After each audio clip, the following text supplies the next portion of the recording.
Hi guys! Sa video presentation na ito ay pakikita natin kung paano mas madaling maunawaan ang application ng Parallelogram Law. Dahil sa naging observation ko, marami ang nagiging confused kung paano ito gamitin, kaya kung minsan ay nagre-resulta ng maling kasagutan. Kaya halika kayo guys, samahan niyo ako at subukan nating solvin ang problem nito. Guys, ito ang problem. It is required that the resultant force acting on the eye bolt as shown be as small as possible. Determine the magnitude of the force, the magnitude of the resultant, and the minimum of the minimum resultant. Guys, before we solve this problem, let us try to consider first yung mga dapat nating maunawaan kapag ginagamit natin ang application ng Parallelogram Law. Ganito yon. Sabi, the parallelogram should be drawn from two intersecting vectors such that the two vectors both start or end at the same point of intersection. Ang ibig sabihin to, kapag gagamitin daw natin ang parallelogram law, matiyak natin na yung dalawang vectors ay nag-meet o nag-start at the same point o kaya naman ay nag-end at the same point also. The other one is that the resultant of the two forces is the diagonal of the parallelogram formed by these vectors, starting from the intersection of their tails towards the intersections of their tips. Kaya yung direksyon ng resultant of the two forces shall be the diagonal of the parallelogram na kung saan ang kanyang beginning point or starting point shall be the intersection of the tails of the two intersecting vectors. And it will be directed towards the intersection of the tips of the two intersecting vectors. Kaya, if we're going to look at our problem, we have here the force F intersecting the 6 kilonewton load. And if you're going to look at it, the first requirement of drawing the parallelogram law is not satisfied because the two forces are drawn from tail to tip. Ang ibig sabihin nun, the tip of F is connected, is drawn at the tail of the 6 kilonewton force. So, anong dapat gawin? So, we have to make an adjustment of the force system so that they will be intersecting at a common point with their tips or at the common point with their tails. Just like this one.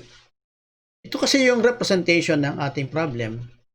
Kaya kung idodrawin natin siya using the parallelogram law, then F must be adjusted so that it must be, it must start at that point. And from here, we shall be drawing our parallelogram. Kaya yung resultant of these two forces may have this magnitude. And according to the problem, the resultant must be minimum. So if we're going to examine, the magnitude of the resultant changes as the magnitude of the value of the F.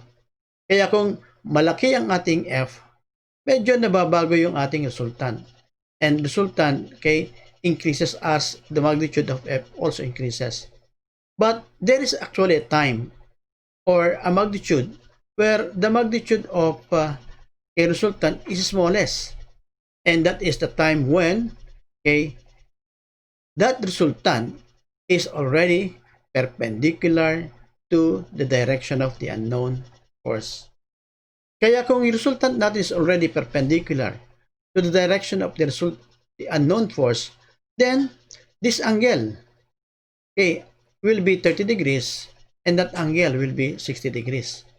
Kaya since this is a right triangle, we can solve for the magnitude of R and all other elements of that right triangle using the function of a right triangle. So that using function of a right triangle, we can solve for R, which is equal to 6 times sine of 30, which will give us a value of 3. And so we can also solve for the magnitude of f, f being the adjacent side of this angle 30, and therefore it is equal to cosine 6 cosine of 30.